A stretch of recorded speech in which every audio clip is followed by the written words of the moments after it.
tourne, le tam-tam du continent.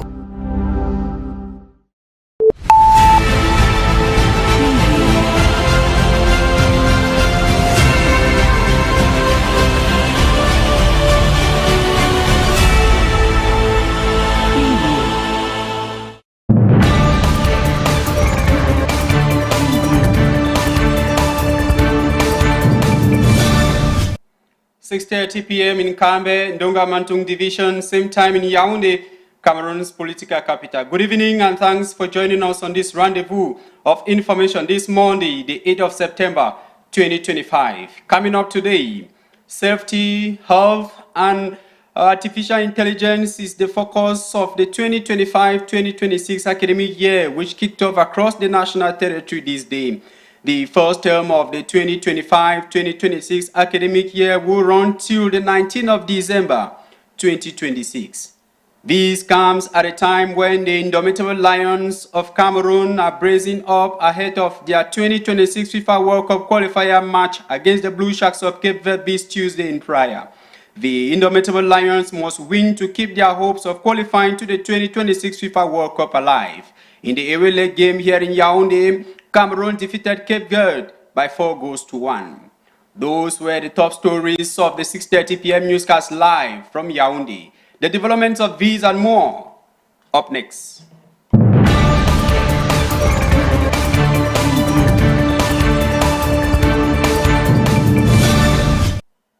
Thank you for joining us on this rendezvous of information. My name is Fabris, KEHDINGA, and the news begins now. Safety, health, and artificial intelligence is the focus of the 2026-2025 academic year, which kicked off this day across the national territory. Students return to classrooms with renewed enthusiasm and plenty of anticipation to succeed. We have the first day of school report done for us by Micheline Biloa.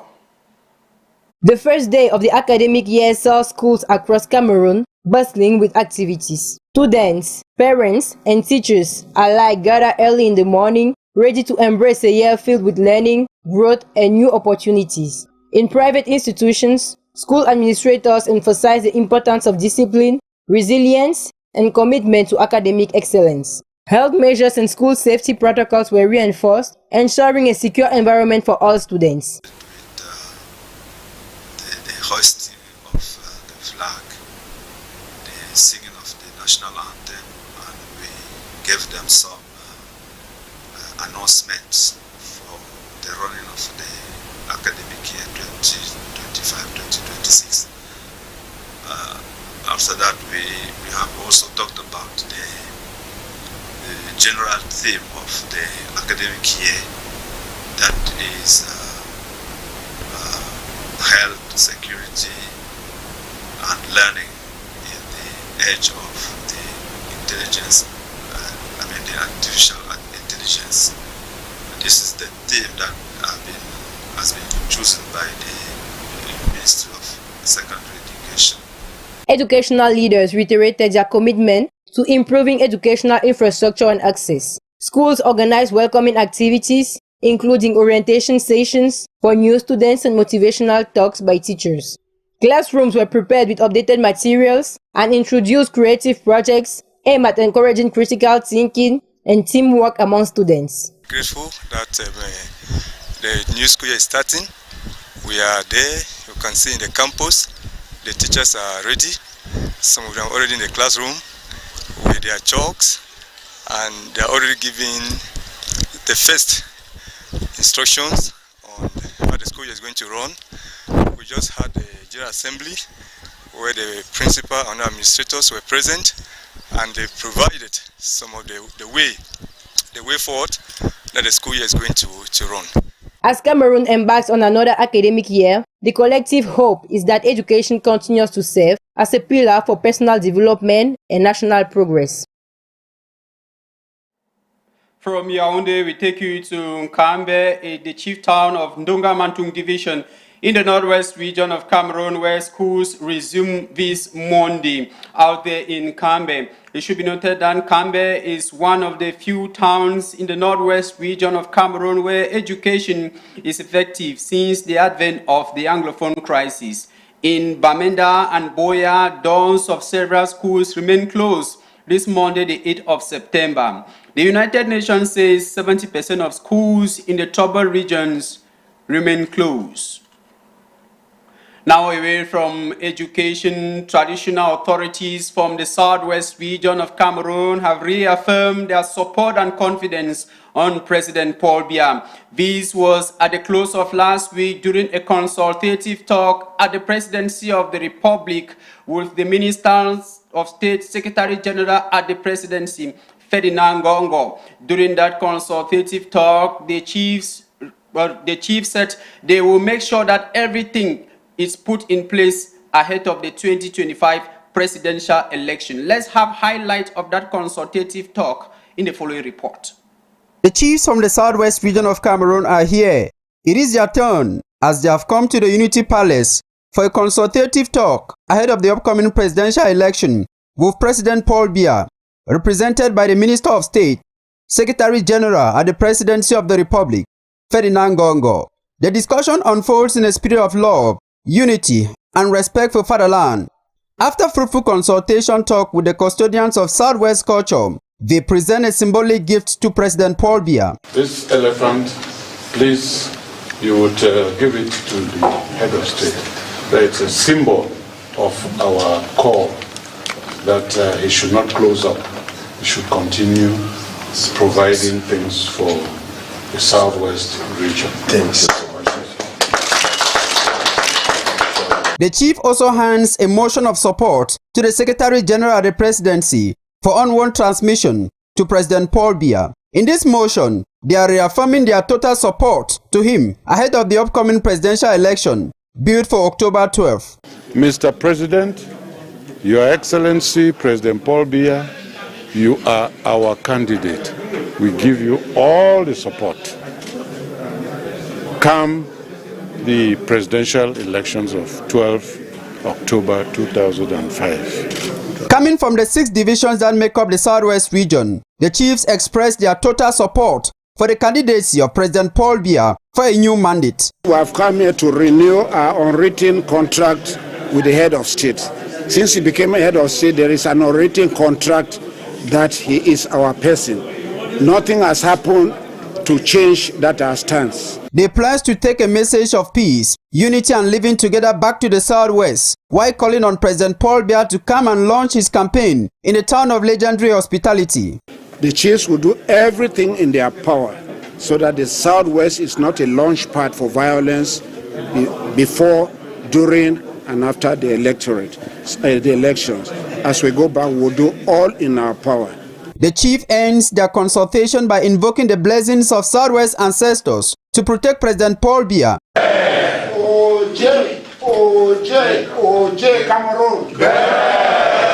And grant him victory in the upcoming presidential election. President Paul Biya remains the top favorite ahead of the October 12, 2025 presidential election, as Cameroonians have been trooping in their vast majority to the Unity Palace to declare their total support for the incumbent candidates.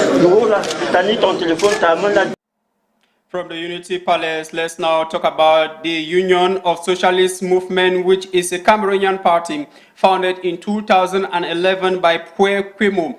15 years after the party is present for the October 12, 2025 presidential election, with the ideologies of promoting civic nationalism and social democracy. The historical background is with you, Jackie Nyebele.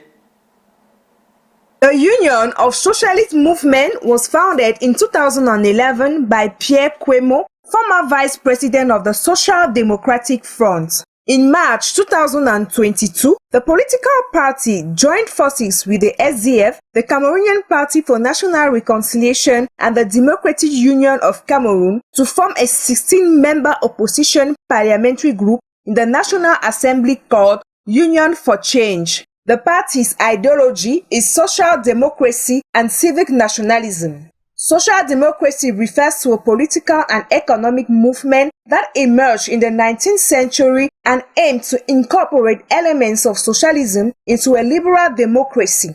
The term encompasses the name used by various socialist parties, their organizational form, an ideological movement, and a political practice.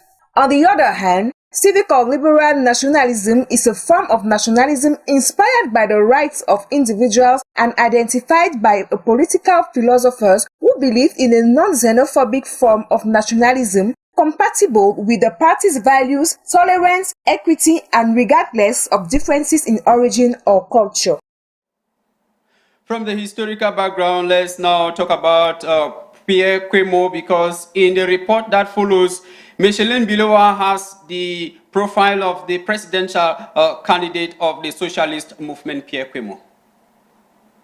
Born in Bafang in Cameroon West region, Pierre Quemo built his reputation first as a successful entrepreneur before transitioning into public service. Over the years, he has served as both member of parliament and mayor of Bafang, demonstrating a commitment to grassroots development and regional representation. Quemo's dual identity as an entrepreneur and politician has shaped his campaign message. He argues that Cameroon needs leaders who understand both economic realities and the inner working of government, pledging to prioritize inclusive growth and opportunities for youth and rural communities. Beyond politics, Quemo is also a major player in sports. As president of UMS of Loum, he led the club to national glory by winning the Cameroon Football Championship in 2016, an achievement that cemented his image as a leader capable of delivering tangible results.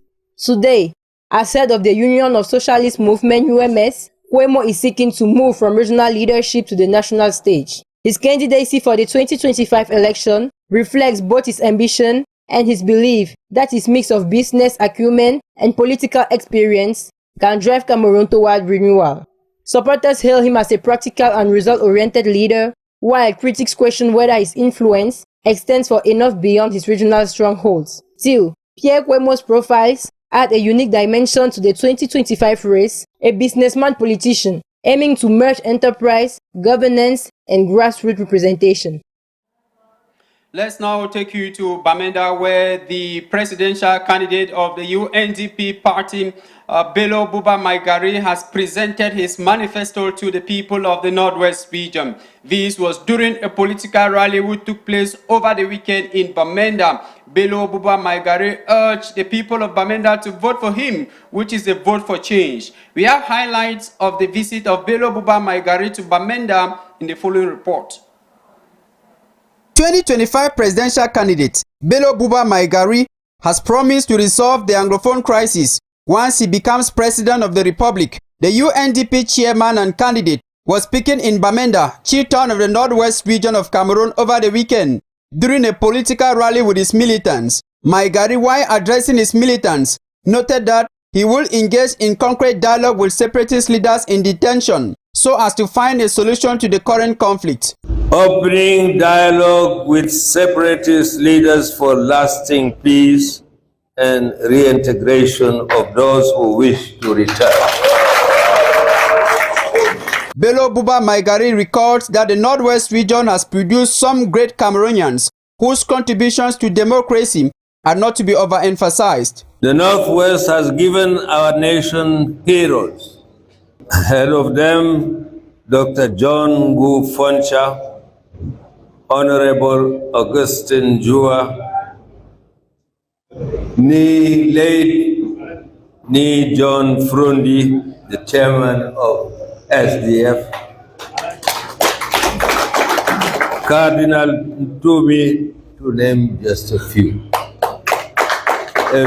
But the most important. The former government minister presented a juicy manifesto to the people of Bamenda. Today, a new chapter is opening, a chapter of peace, dignity, and prosperity. A chapter of peace, because it is not only the absence of war, it is security, trust, and freedom.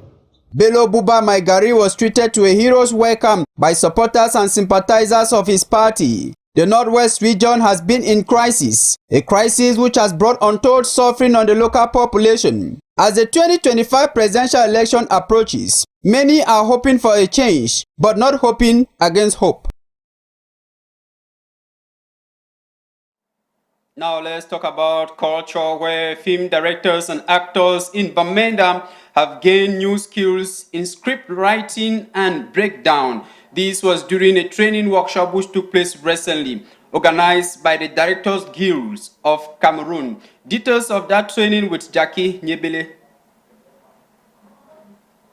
The Directors Guild of Cameroon took its expertise to Bamenda. The 7-hour professionals led a workshop which aimed at training actors and film directors on two principal aspects of filmmaking: script breakdown and script analysis. The workshop was enriching, mind-blowing, and unforgettable.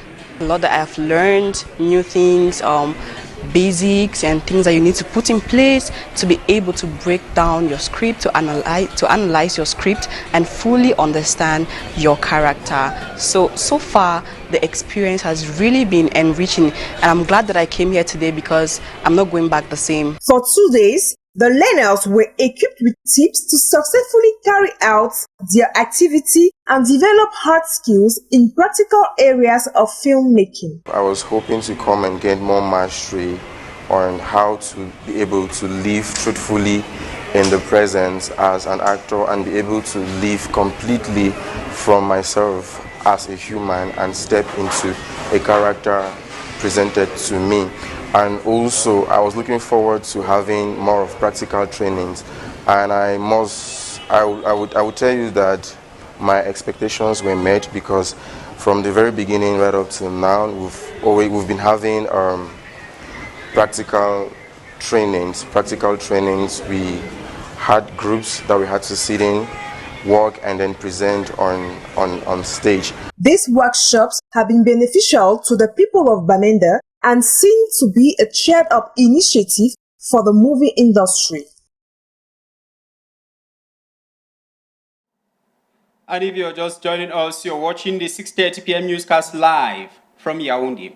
Let's now go foreign. And to Kenya, over 60,000 jobs are at risk as the U.S. Trade Pact African Growth and Opportunity Act, known as AGOA, nears expiry. And in Ukraine, for the first time since the war began. We have a compilation of the foreign news roundup with Michelle Biroa. More than 60,000 at risk following uncertainty over the renewal of the African Growth and Opportunity Act, AGOA, a U.S. trade deal granting duty-free access to African exports. Business leaders warn that the end of AGOA could devastate the country's export sector and cost thousands of livelihoods. Ethiopia has finally inaugurated the Grand Ethiopian Renaissance Dam, GERD, Africa's largest hydroelectric project. While the government hails it as a milestone for energy independence and regional efforts to resolve the dispute remain stalled. Ukraine has reported a record wave of Russian missile and drone strikes, with the government headquarters in Kyiv hit for the first time since the war began. The attack caused extensive damage and casualties, marking a dramatic escalation in the conflict. Ukrainian officials condemned the strike as terrorism, while Moscow claimed it targeted military infrastructures. In sports, football, the indomitable Lions of Cameroon are bracing up ahead of their crucial 2026 FIFA World Cup qualifier game against the Blue Sharks of Cape Verde coming up tomorrow, the 9th of September 2025 in Praia. The indomitable Lions must win in order to build on the driving seat. Cape Verde are on 16 points, while Cameroon have 15 points, which make the clash interesting. Highlight or what are the stakes of the match in the following report. The stakes are high as the indomitable Lions of Cameroon play against the Blue Sharks of Cape Verde this Tuesday, September 9 in Praia. The match counting for the 8th day of play in the 2026 FIFA World Cup qualifiers will determine who takes control of Group D, giving the winner a significant advantage. Just 1 point separate both sides, as Cape Verde currently tops the group with 16 points, while Cameroon are on second position with 15 points. A win for Cape Verde would solidify their position, while a win for Cameroon will put them in the driving seat. The two teams have closely contested history, with Cameroon winning 4 out of their 8 matches, Cape Verde winning 2 and drawing 2. Both teams have shown form in recent matches, with Cape Verde winning 3 out of their last 5 matches, and Cameroon winning 3 out of their last 5 matches as well. The highly anticipated match takes place this Tuesday, September 9, 2025, at the National Stadium in Praia, 5 p.m. local time. The 2026 FIFA World Cup in North America will be the first to feature 48 teams, with Africa bringing in 10 participants. Cameroon holds the enviable history of the youngest African nation to have participated at the FIFA World Cup, a record 8 times. 6:52 p.m. in Yaoundé, Cameroon's political capital. We have come to the end of this edition of the news, in which you heard that safety, health, and learning in the age of artificial intelligence is the focus of the 2025-2026 academic year, which kicked off today across the national territory. The first term of the 2025-2026 academic year will end on Friday, the 19th of December, 2025. You had details in this newscast, and as you just heard, the Indomitable Lions of Cameroon are bracing up ahead of their crucial game tomorrow, March the 8th of the 2026 FIFA World Cup qualifier against the Blue Sharks of Cape Verde in Praia. That does it for this edition of the news. My name is Fabris KEHDINGA. Until we meet again, God bless Cameroon.